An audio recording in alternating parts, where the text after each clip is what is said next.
Well, good morning, good morning, good morning. If your only window into the day and life of a Weston Supermare local is my videos, then you may be forgiven for thinking that it's always sunny here. So I am not an all-weather rider, as some of you may know. If I can avoid rain, I will do at all costs.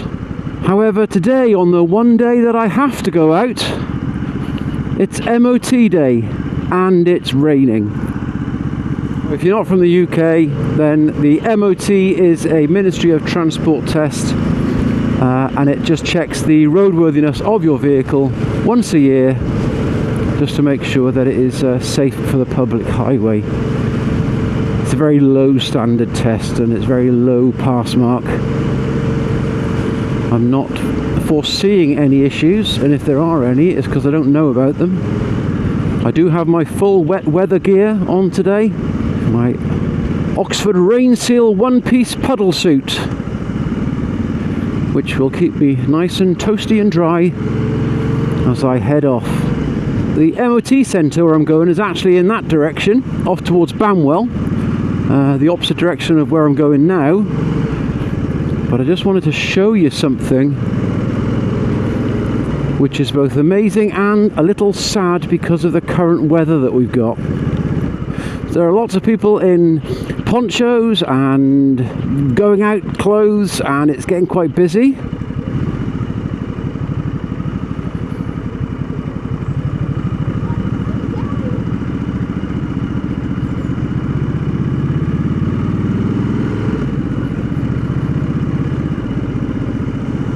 And they are all heading to the beach, which you wouldn't expect on a day like this.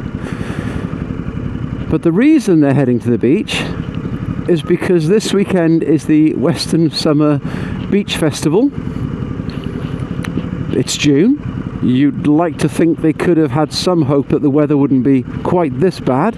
But the beach festival is a annual, although this is the first one, and I'm hoping they're going to keep it annual, music festival. There is a huge stage on the beach. They've been selling tickets all year, and I believe it's nigh on a sellout, and they've got some huge acts like Craig David, Five, Blue, and Sophie Ellis-Bextor. I mean, let's be honest, we're only a guest appearance away from Chakademus and Pliers, and we've got this year's Woodstock Festival.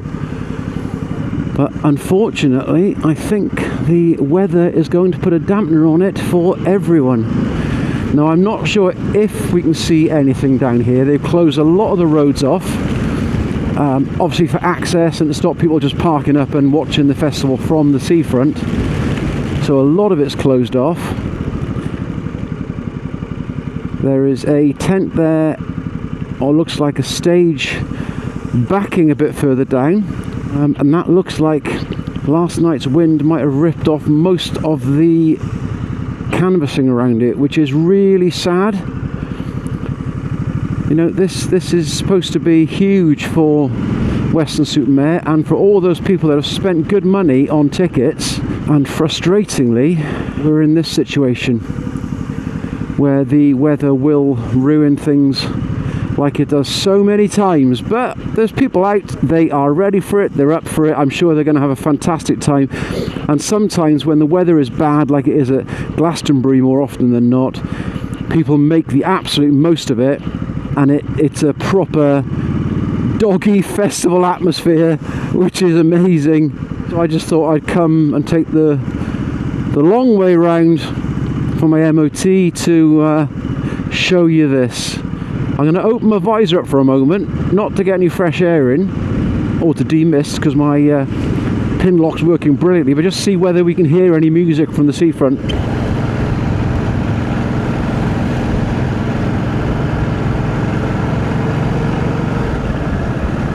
Nope, not a thing. It's a shame, because this was billed as being, you know, a true open air festival for people to buy tickets for and enjoy on the beach. So much planning goes into it, so many guests were signed up for it. There's a lot more that I haven't mentioned. I think Ocean Colour Scene here, Feeder, Scouting for Girls, there's loads. I think Gokwan, if you know who he is, I personally don't. I thought he was a fashion victim, but he's some sort of DJ. So that's cool. But look, I mean, that's just amazing. It's even getting supported in the doggiest weather possible. You've got the village people here, which is wonderful. I didn't think they were still going, but fair play. What a shame that the weather has tried its hardest to dampen it, but I'm hopeful that it'll still be awesome for those that are attending. Because let's be honest, when you're wet, you're wet. It's no different to being in a pool on holiday, is it? If you're wet, you're just wet. I have no idea what you can see. I've not used this camera in the rain before, so I'm not sure whether it clears its lens easily, whether it's got some of that magic coating that lets the water run off. But I think now we will head off as the rain gets even heavier for our MOT. I will be there a little bit early, but I'll be taking my time. I've put the bike in touring mode today to reduce the snatchy throttle and increase the traction control. And what's the other thing that's got on it? ABS, just to be on the safe side.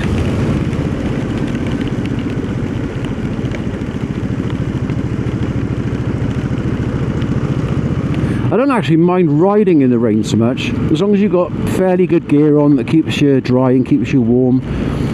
It's not that bad. The thing I don't like about it is knowing full well how dirty the bike's getting and how much crap is being thrown into all the nooks and crevices of my pride and joy. That's really why I don't like being out in the rain. Nothing to do with me or my ability or my confidence. If I was on somebody else's bike, I wouldn't even think twice about it.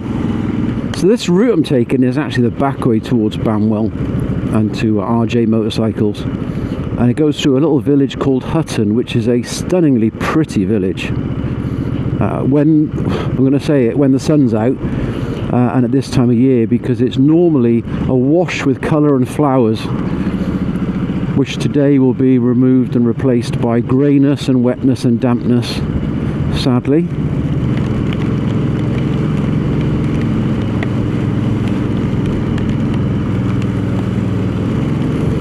And this little back road here takes us down towards Elborough Village, which is more like a kind of new housing area that's developed over the last sort of 20 odd years. And at the end of this road, if the road system hasn't been altered in the meantime, are a series of 3 bends. And in my early motorcycling life, they are the 3 bends that I'm quite proud to say is where I learnt to get my knee down, one after another. And that then led on to the fact that every roundabout was a playground in the days before roundabouts had 3 sets of lights around them. And this road used to be really quiet because there were no houses here. So you'd have a left-hander here. I'm obviously not going to get my knee down today. It's far too wet and I'm far too old and stiff. A right-hander, and then the final left-hander up the hill. And much as it's not big and it's not clever, it was big and it was clever back in those days. It was a rite of passage for new motorcyclists that were into being a bit naughty. I'm not condoning any serious crimes. Right, so we'll turn in here, and hopefully, all things being equal, I'll be riding away in about an hour on a bike with a freshly pressed MOT certificate. They don't even press them anymore. Used to have a stamp that would emboss the MOT certificate. Now it's just an A4 printout, which you don't even need because it's all online. But hopefully I'll be all above board and ready for another 12 months of motorcycling on the big multistrada.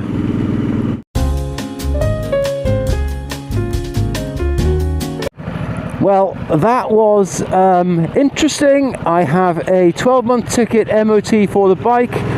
But we had a little moment during the test where the Ducati went all Italian on me and decided it didn't want to turn the ignition on. We traced it to a battery in the remote causing the problem. It didn't see the remote control, but also we've recognised there is a bit of a problem with the ignition switch, which I'll need to get sorted out. Probably look out for a new one or a second-hand one that I can replace it with. They're literally plug and play, so it shouldn't be too much danger, and I'll get a new battery for the remote on Monday. But that was a bit scary. The last place you want your bike to not start is when it's having its MOT test. But it is all sorted now. Thank you to Rob for doing an awesome job helping me out. Completed the MOT and I am good to go. Just a couple of advisories on tyres. We think a lot of it might be down to tyre pressures, where I need to maybe put a little bit more pressure in when I'm riding 2 up, which is what I normally do on this bike. That's something that I can sort out. I do know that I need new tyres, but I'll probably get through the summer, and then in the winter when it's a bit quieter and the tyre depots have a bit more space and capacity to get stuff done, I'll get them sorted then, ready for next year. Or I trade it in for a Panigale V2S with a quick shifter.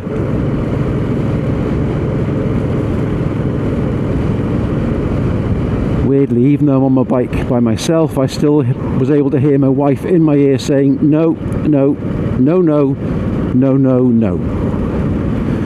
Right, so I am going to leave you be. I'm going to go back home now, and I'm going to watch the MotoGP at the Slough car park. Sorry, not Slough car park, Balaton Park in Hungary. Thankfully the last year it's going to be there, because it is a shockingly bad circuit. And then that's pretty much me done for the week. Looking at the weather forecast, I don't think I'll be out on the bike this week. I managed to smash out 3 videos in 3 days last week. Should have saved them up. But stay safe, have fun, and I'll catch up with you next time.